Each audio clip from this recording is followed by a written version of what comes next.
अस्सलामुअलैकुम dear students, welcome to Rohan science academy. उम्मीद है आप सब खैरियत से होंगे। अल्लाह ताला आप सबको अपने घरों में बखैर आफियत खुशहाल और आबाद रखे। स्टूडेंट्स, आज हम पढ़ेंगे सेकेंड ईयर केमिस्ट्री का chapter 1 periodicity and periodic classification of elements. तो सबसे पहले बच्चों हम पढ़ेंगे पीरियोडिक टेबल के बारे में।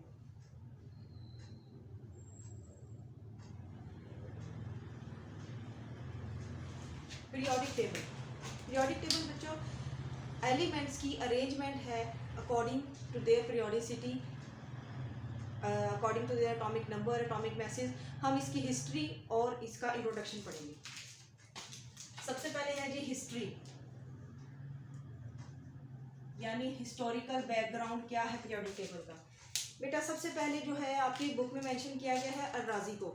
अल-राज़ी की वैसे तो कोई ख़ास आपकी बुक में जो है वो अचीवमेंट नहीं बताई गई केमिस्ट्री में, लेकिन ये है कि इसको इंटरेस्ट था मेटल्स में और इसके बारे में ये मशहूर था कि ये मेटल्स को, दूसरी मेटल्स को इस्तेमाल करते हुए उन्हें इस्तेमाल करता है या उन्हें चेंज करता है सोने में, यानी मेटल्स को गोल्ड में चेंज करता है। इसके पास ऐसी कोई ख़ास फार्मूला है जो कि बाद में प्रूव नहीं हो सका था, इसलिए ये सिर्फ एक एजम्पशन ही है। और इसने जो है केमिकल और फिजिकल प्रॉपर्टीज़ की बुनियाद पे एलिमेंट्स को अरेंज किया था। तो अल-राज़ी की जो है वो सिर्फ यही कंट्रीब्यूशन है कि उसने फिजिकल और केमिकल प्रॉपर्टीज़ की बुनियाद पे अरेंज किया।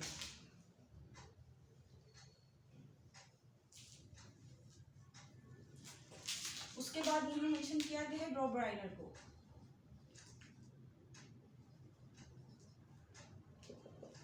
ब्रोब्राइनर की बेटा ये है कि इसने जो है एलिमेंट्स को सबसे पहले स्टडी करना शुरू किया, एक ग्रुपिंग करना शुरू की उसने। इसने तीन के ग्रुप्स बनाए जिसको उसने जो है वो ट्राइएड्स का नाम दिया था। और यही केमिस्ट्री में बहुत मशहूर है ब्रोब्राइनर ट्राइएड्स। इसने तीन के ग्रुप्स बनाए थे।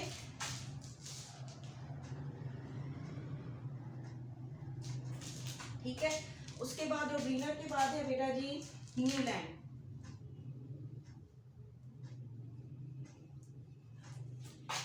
एटीन 1864 में न्यूलैंड ने लॉ ऑफ ऑक्टेव्स प्रपोज किया था।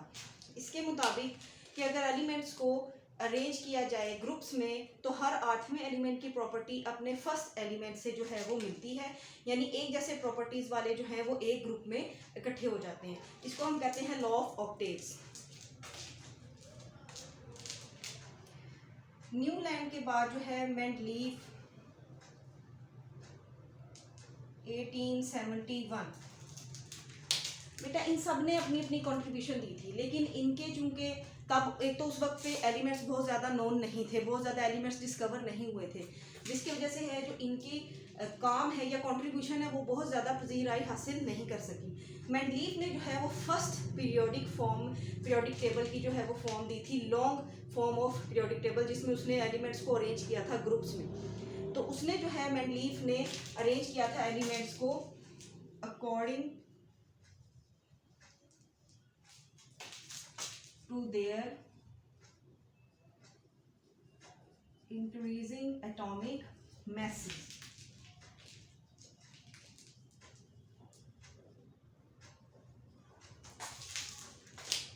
इंक्रीजिंग एटॉमिक मैस के हिसाब से एलिमेंट्स को अरेंज किया गया था, उनके मैस नंबर्स मालूम किए गए और उस हिसाब से अरेंज किया गया। और इसने मेंडलीफ ने जो है फर्स्ट पीरियोडिक लॉ और फर्स्ट पीरियोडिक टेबल जो है हमें प्रॉपर दिया था, और इसी से आगे बाद में जो है वो मॉडर्न पीरियोडिक टेबल जो हमारे पास मौजूद है वो शक्ल हमारे पास आई थी। इसने जो है एक तो अरेंज किया उनको एटॉमिक मैसेज के हिसाब से, दूसरा इसके वक्त में जो है 63 एलिमेंट्स बेटा डिस्कवर हुए थे उस वक्त। तो इसने वो जो 63 है उनको अरेंज किया और उसके अलावा मैथ नंबर के हिसाब से जो है स्पेसेस छोड़ दी, गैप्स छोड़ दिए अपने पीरियोडिक टेबल में जो, और वहाँ पे जो एलिमेंट्स आने थे उनकी पोजीशन और उनकी प्रॉपर्टीज़ भी इसने प्रिडिक्ट की थी। और इसके मुताबिक ही जो बाद में जर्मेनियम जो था वो वहाँ डिस्कवर हुआ और उसकी प्लेस जो इसने प्रिडिक्ट की थी और उसकी जो प्रॉपर्टीज़ इसने प्रिडिक्ट की थी वो काफ़ी हद तक उससे मिलती जुलती थी। उसके बाद आ जाता है जी मॉडर्न पीरियोडिक लॉ। ये सारी आपके हिस्टोरिकल बैकग्राउंड है, ठीक है जी।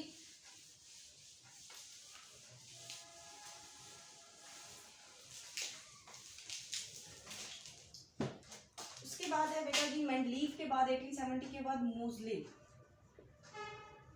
मूसले या मूसली ने 1911 में एटॉमिक नंबर डिस्कवर किया।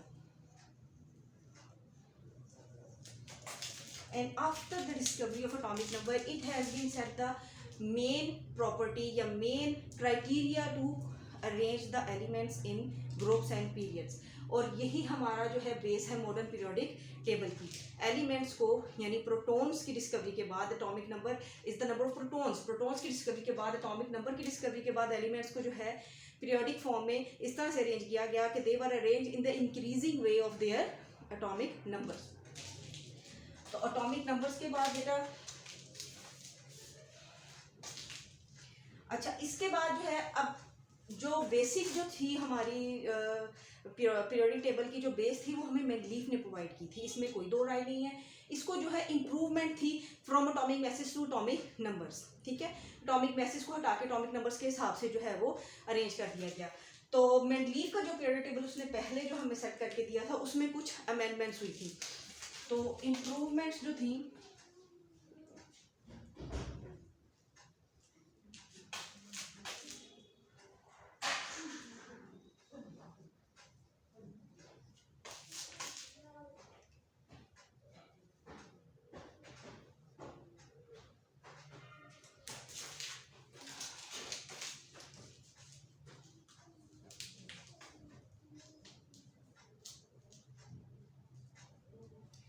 हाँ जी इम्प्रूवमेंट जो थी मेंडलीफ के पीरियोडिक टेबल में, पहली तो ये अमेंडमेंट की थी कि एक्स्ट्रा ग्रुप जो था एक ऐड किया गया,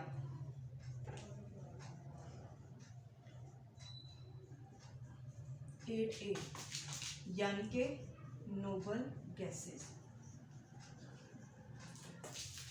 पीरियोडिक टेबल में एक एक्स्ट्रा ग्रुप नोबल गैसेस यानी 8A एलिमेंट्स जो हैं वो ऐड किए गए पीरियोडिक टेबल में।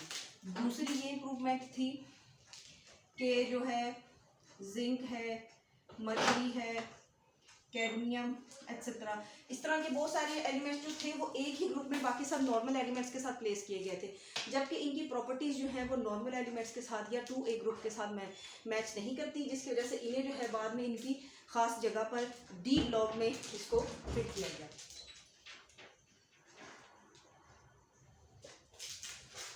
और तीसरी जो सबसे अहम बात थी कि एटॉमिक मास की जगह atomic number instead of atomic mass.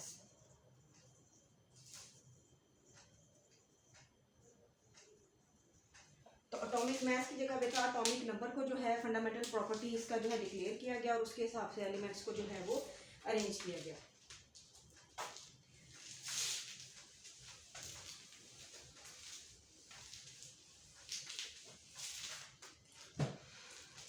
है जो पीरियोडिक टेबल आपके पास बेटा, एक रफ सा स्केच उसका हम ड्रॉ कर लेते हैं पीरियोडिक टेबल का, ठीक है जी।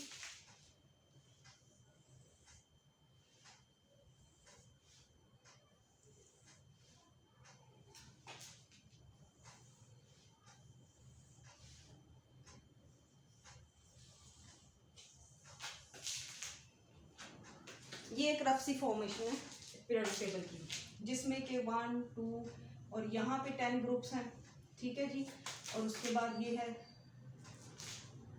13 14 15 16 17 और 18, ठीक है जी। 18 ग्रुप्स जो हैं पीरियोडिक टेबल में बनाए गए हैं और 7 पीरियड्स में बेटा जी उसको जो है वो अरेंज किया गया, 2 3 4 5 6 और 7, ठीक है जी। 18 ग्रुप और 7 पीरियड बनाए गए हैं। ग्रुप जो है vertical from top to bottom जो अरेंजमेंट है उसे कहते हैं ग्रुप, और हॉरिजॉन्टल लाइंस जो है horizontal arrangement of elements that is period. तो जो मॉडर्न पीरियोडिक टेबल है बेटा उसमें आपके पास जो है 18 ग्रुप्स हैं और 7 पीरियड हैं, ठीक है जी। जिसमें फर्स्ट पीरियड में जो सिर्फ हाइड्रोजन और पहले पीरियड में सिर्फ यही 2 एलिमेंट्स प्रेजेंट हैं, हाइड्रोजन और हीलियम। दूसरे और तीसरे पीरियड में जो है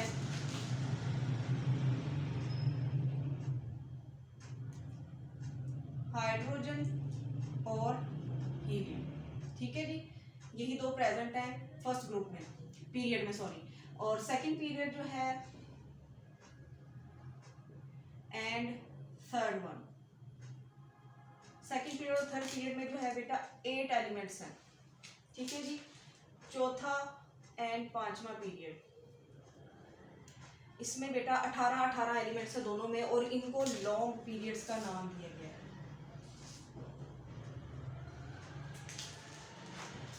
उसके बाद छठा और सातवां,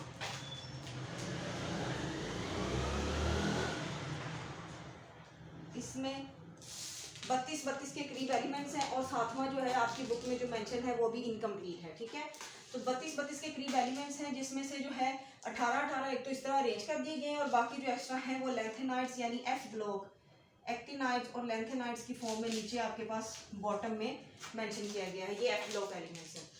तो छठा और सातवां पीरियड जो है वो यहाँ पे नीचे है, और वो भी लॉन्ग पीरियड हैं। इसमें 32 एलिमेंट्स हैं दोनों में तकरीबन, और छठे और सातवें पीरियड में से एक्टिनाइड और लैंथेनाइड के बाद जो है वो बेटा नीचे दोनों जो है पीरियड्स अरेंज किए गए हैं, जिनको हम एक्टिनाइड्स और लैंथेनाइड्स के नाम से जानते हैं। उसके बाद बेटा जी इसमें हम ग्रुप्स की बात कर लेंगे। Blocks in periodic table.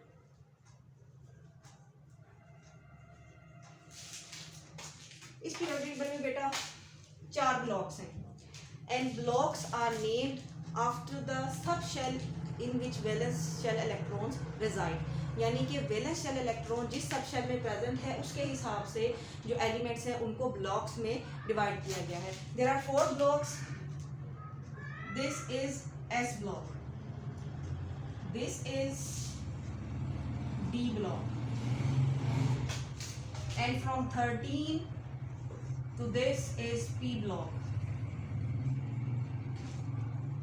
And the actinides and lanthanides here are F block. ठीक है जी, तो ये S block है 1A और 2A, और 3A से लेके 8A तक जो है बेटा P ब्लॉक है, और बीच में जो सारे B सब ग्रुप है वो जो है बेटा D ब्लॉक कहलाते हैं, और एक्टिनाइड्स और लैंथेनाइड्स को F ब्लॉक का नाम दिया गया है। ये S ब्लॉक एलिमेंट्स इसलिए हैं क्योंकि इनका वैलेंस शेल इलेक्ट्रॉन जो है S सब शेल में प्रेजेंट है। ये D ब्लॉक इसलिए है क्योंकि इन सब में जो है D सब शेल जो है वो in the process of completion है, और ये वाले जो है P ब्लॉक सब शेल इसलिए है P ब्लॉक में क्योंकि इनका जो वैलेंस इलेक्ट्रॉन है that resides in P sub shell, and these are F block elements because their valence electron resides in F block. ये एक सिंपल सा जो है छोटा सा इंट्रोडक्शन है टू ब्लॉक्स इन टेबल। ठीक है जी, उसके बाद आपके पास है सम मेजर फैमिलीज।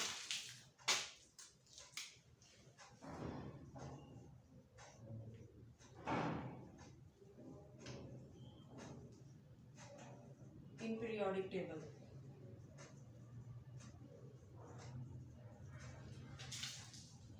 तो बेटा इसमें सबसे पहले है 1A ग्रुप, जिसको हम अल्कली मेटल्स के नाम से जानते हैं। अल्कली मेटल्स कहलाते हैं फर्स्ट A ग्रुप। ठीक है, जिसमें के हाइड्रोजन एक नॉन मेटल है, उसके बाद है जी sodium, lithium, sodium, potassium, rubidium, caesium and francium. ठीक है जी, ये जो है अल्कली मेटल्स कहलाती हैं। हाइड्रोजन भी फर्स्ट ए में प्रेजेंट है, लेकिन चूंकि ये नॉन मेटल है इसको हम इसलिए अल्कली मेटल का नाम नहीं दे सकते। तो ये मेटल्स हैं, इन सबको अल्कली मेटल्स कहते हैं। क्यों अल्कली मेटल कहते हैं? बिकॉज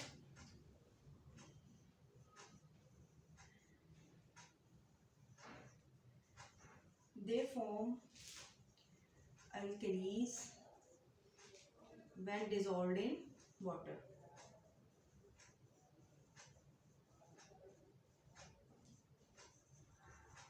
ठीक है जी, तो जब इनको पानी में हल किया जाता है तो ये अल्कलीज बनाते हैं, जैसे कि सोडियम बनाएगा सोडियम हाइड्रोक्साइड, पोटाशियम बनाएगा potassium hydroxide and so on. तो alkalis are bases which are soluble in water, यानी कि अल्कलीज वो बेसिस हैं जो पानी में हल हो सकती हैं। उनको अल्कलीज का नाम दिया है। ठीक है, तो ये सारे अल्कलीज बनाते हैं, पानी में हल होते हैं, इस वजह से इनको अल्कली मेटल्स का नाम दिया गया है। उसके बाद ही एक और दूसरी फैमिली है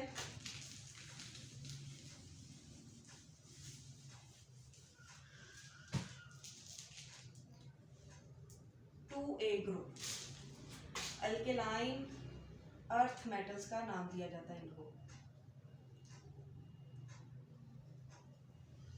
ठीक है जी, अल्केलाइन अर्थ मेटल्स। अल्केलाइन नाम से जाहिर है कि ये अल्कली बनाते हैं, इस वजह से इनको अल्केलाइन मेटल्स का नाम दिया। अर्थ बीच में इसलिए है क्योंकि ये जो है इनकी एग्जिस्टेंस या अक्रस जो है वो अर्थ क्रस्ट में बहुत ज़्यादा है, यानी कि ज़मीन की सतह में ये बहुत ज़्यादा मिकदार में पाए जाते हैं, इसलिए जो है इनको अल्केलाइन अर्थ मेटल्स का नाम दिया गया है। ये बेसिस बनाते हैं, अल्कलीस बनाते हैं और अर्थ क्रस्ट में बहुत ज़्यादा पाए जाते हैं, इसलिए इनको अल्केलाइन अर्थ मेटल्स का नाम दिया गया है। ये 2A ग्रुप की बात हो रही है। ठीक है जी, 2A ग्रुप में बेटा आपके पास जो है वो beryllium, magnesium, calcium, strontium, barium वगैरह जो है ये आते हैं। ठीक है जी, और आखिर में इसके आ जाता है रेडियम। ये सारे जो हैं ये अल्केलाइन अर्थ मेटल्स हैं। ये अल्कलीज बनाते हैं when dissolved in water and they are present in earth crust in a major amount. This वजह ये वजह है कि इनको अल्केलाइन अर्थ मेटल्स का नाम दिया गया है। उसके बाद एक और जो खास ग्रुप है वो है जी 7A ग्रुप। 7A ग्रुप जो है बेटा ये 17वां ग्रुप जो है इसको 7A का नाम दिया गया। ठीक है, 17वां ग्रुप ये है हैलोजन्स। हैलोजन्स का मतलब होता है salt forming.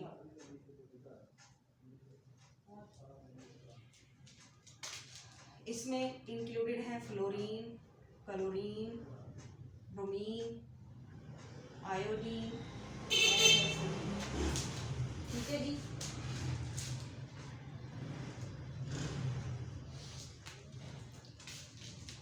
Fluorine, chlorine, bromine, iodine और एस्टाडीन ये बेटा हैलोजन्स कहलाते हैं। हैलोजन का मतलब होता है सॉल्ट फॉर्मिंग, यानी कि सॉल्ट्स बनाने वाले। इस वजह से चूंकि ये सॉल्ट्स बनाते हैं और इस वजह से इनको जो है नाम दिया गया है हैलोजन्स का। उसके बाद एक जो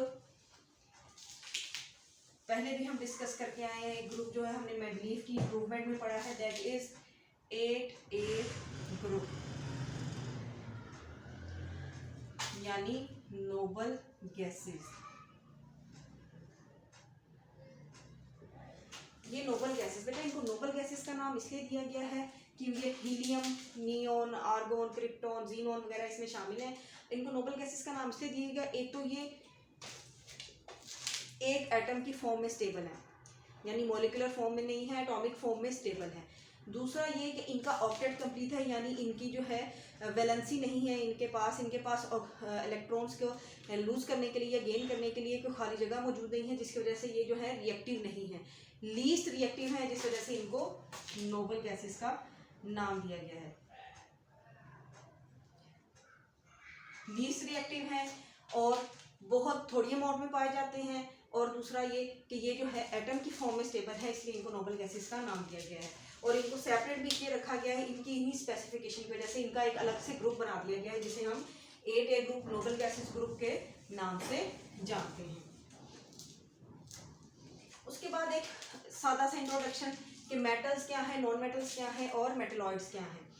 बेटा आपके पीरियोडिक टेबल में जो है लेफ्ट मोस्ट जो है ये alkali metals, alkaline earth metals और डी ब्लॉक एलिमेंट्स, ये सारे जो है मेटल्स कंसीडर किए जाते हैं। यहाँ पे जो है इसमें एंटीमनी है, जर्मेनियम है और इस तरह के 2-4 एलिमेंट्स हैं आपके पीरियोडिक टेबल में मेंशन किए हुए बेटा, वो जो है वो सारे मेटलॉइड्स हैं, यानी उनकी प्रॉपर्टीज मेटल्स और नॉन मेटल्स के इन बिटवीन है। और उसके बाद ये जो आगे वाले हैं ये सारे अपर जो राइट कॉर्नर है ये सारे क्या हैं, नॉन मेटल्स हैं। इसमें आपके पास है जी कार्बन है, ऑक्सीजन है, फॉस्फोरस है, नाइट्रोजन है, क्लोरीन है, फ्लोरीन है, और उसके आगे वो नोबल गैसेस हैं, वो तो ऑलरेडी गैसेस है जैसे कि नाम से जाहिर है, तो ये सारे क्या हैं, नॉन मेटल्स हैं। तो आई होप गाइस कि आपको थोड़ा बहुत कुछ क्लियर हुआ है, और अगर आपकी कोई क्वेरीज है, समझ नहीं आई है किसी पॉइंट की, किसी बात को आप नुक्ते को अच्छे तरीके से समझे नहीं हैं तो आप प्लीज़ जो है कमेंट करें, पूछें, आपको इंशाल्लाह इसका बेहतर फीडबैक मिलेगा। Thank you.